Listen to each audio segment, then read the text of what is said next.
নেপালের প্রত্যন্ত উঁচু পাহাড়ি এলাকায় বছরে মাত্র 2 সপ্তাহ ধরে সংরক্ষণ করা হয় এক বিরল প্রজাতির মধু। এই মধুর বিশেষত্ব হলো এর হেনোসিনজিক বা মাদক প্রভাব। এই মধু পাগলা মধু নামে পরিচিত। এই অসাধারণ মধু উৎপাদন করে হিমালয়ের বিশ্বের সবথেকে বড় মৌমাছির প্রজাতি। এই মধুতে অত্যন্ত শক্তিশালী গ্রাইনেটিক্স নামক এক ধরনের বিষ থাকে। এই বিষ আপনার স্মৃতিশক্তিকে অকল্পনীয়ভাবে বিকৃত করে দিতে পারে। আপনার মনের মধ্যে এমন কিছু দৃশ্য বা ভাব সৃষ্টি করতে পারে যা আপনার বাস্তবে নেই। হতে পারে আপনি এমন সব শব্দ শুনছেন যা বাস্তবে নেই, অথবা আপনার চোখের সামনে পুরো পৃথিবীকে গলে যেতে দেখা। এই দুর্লভ মধুর চাক পর্যন্ত পৌঁছাতে গিয়ে মধু শিকারীরা শত শত মিটার উঁচু খাড়া পাহাড়ি ঢাল বেয়ে উপরে ওঠেন। তাদের নির্ভরতা শুধুমাত্র একটি দড়ির মইয়ের উপর। খালি হাতে ও পায়ে ভর করে অসংখ্য মৌমাছির হুল ফুটানো যন্ত্রণা সহ্য করে তারা এই কাজটি করে যান। ইতিহাস জুড়ে স্থায়ী লোকেরা এই পাগলা মধুকে বিভিন্ন রোগের ওষুধ হিসাবে ব্যবহার করে আসছে। কিন্তু এই অনন্য নিরাময় ক্ষমতা আর বিষাক্ততার মধ্যে পার্থক্য খুবই সূক্ষ্ম। মাত্র 1 চামচের অতিরিক্ত মধুই আপনার হৃৎপিণ্ডের গতি ধীর করে দিতে পারে, পক্ষাঘাত ঘটাতে পারে, এমনকি মৃত্যুরও কারণ হতে পারে।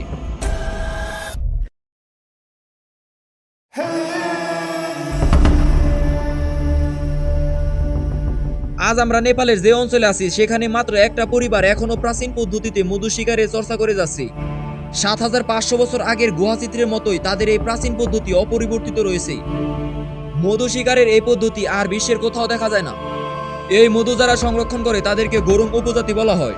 তারা তিব্বত থেকে এসে এখানে বস্তি স্থাপন করেছে। ধানের সুপান ক্ষেতের পাশ দিয়ে ঢাল বেয়ে তারা নিচের দিকে যাচ্ছে। এখানে 3 পুরুষই মধু শিকারী, বুদ্ধিমান, তার বাবা ও তার দাদু। বছরের পর বছর কঠোর পরিশ্রমের ছাপ তার হাতে ফুটে আছে। সবাই নিজ নিজ কাজে ব্যস্ত, মধু সংরক্ষণের প্রস্তুতি চলছে। নন্দ ও তার বাবা পরিকল্পনা করছেন কোন পাহাড়ি ঢালে তারা আজ যাবেন। বাকিরা হাতিয়ার তৈরি করছে। বাঁশের তৈরি 2টি দড়ির ময়ের সঙ্গে সাবধানে কাঠের রাং ঝালাই করা হচ্ছে। পাহাড়ের চূড়ায় নন্দ ও তার অন্য গ্রামবাসীরা চূড়ান্ত প্রস্তুতি নিচ্ছেন। তারা একটি গাছের গুড়ির সঙ্গে মইটি শক্ত করে বেঁধে দিচ্ছেন। মইটিকে মৌচাকের যতটা সম্ভব কাছে নেওয়া অত্যন্ত জরুরি। অন্যদিকে তাজা পাতার একটা বড় আটি তৈরি হচ্ছে। পাতাগুলোর মধ্যে কিছু জ্বলন্ত কয়লা রেখে দড়ি দিয়ে পেঁচে বানানো হয় এক প্রকাণ্ড ধূপকাঠি। মৌমাছির দল থেকে মধু শিকারীর একমাত্র প্রতিরক্ষা হলো এই ধূপকাঠি থেকে ওঠা ধোঁয়া। এই মইটি 80 মিটার লম্বা, কিন্তু পাহাড়ের ঢাল এর চেয়েও বেশি উঁচু। তাই নন্দ পাহাড়ের নিচ থেকে শুরু না করে পাহাড়ের চূড়া থেকে তার আহরণ শুরু করেন। আমি নিচ থেকে পুরো দলটাকে সহায়তা করব। এখানে মৌমাছির উপস্থিতি খুবই বেশি, তাই মৌমাছির নিরোধক পোশাক পরা ভালো। এই পাগলা মধু তৈরি করে অ্যাপিস ল্যাব্রিওসা নামের মৌমাছি, যা পৃথিবীর সব থেকে বড় মৌমাছি। 3 সেন্টিমিটার লম্বা এই মৌমাছির প্রজাতি সাধারণ মৌমাছির চেয়ে প্রায় দ্বিগুণ বড়। এই মৌমাছির হুল আপনার কাপড় সহজে ভেদ করে ফেলতে পারে।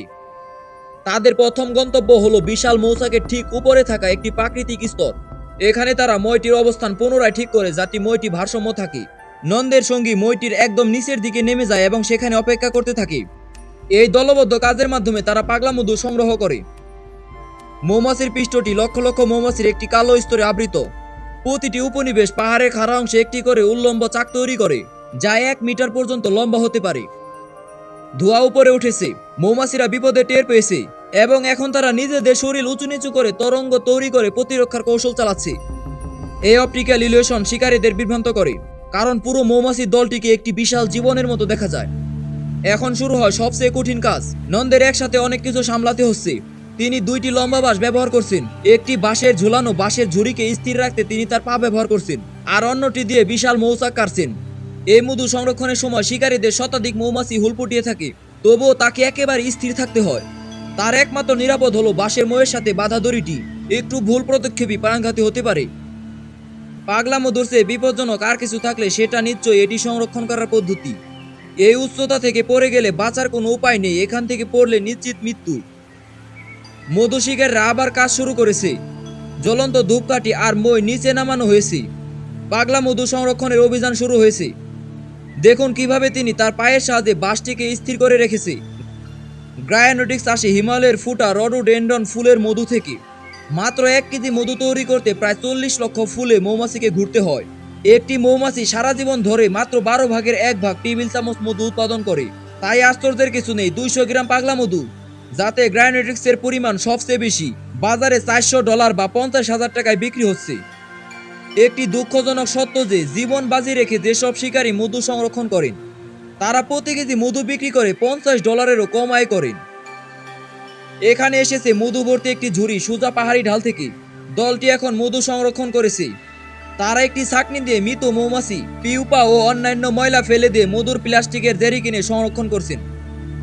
পাগলা মধুকে ইতিহাসের প্রথম জীব বিষ হিসেবে ধরা হয় খ্রিস্টপূর্ব ৬৭ সালে, যখন রোমান সেনারা ব্ল্যাক সি অঞ্চলে আক্রমণ করে।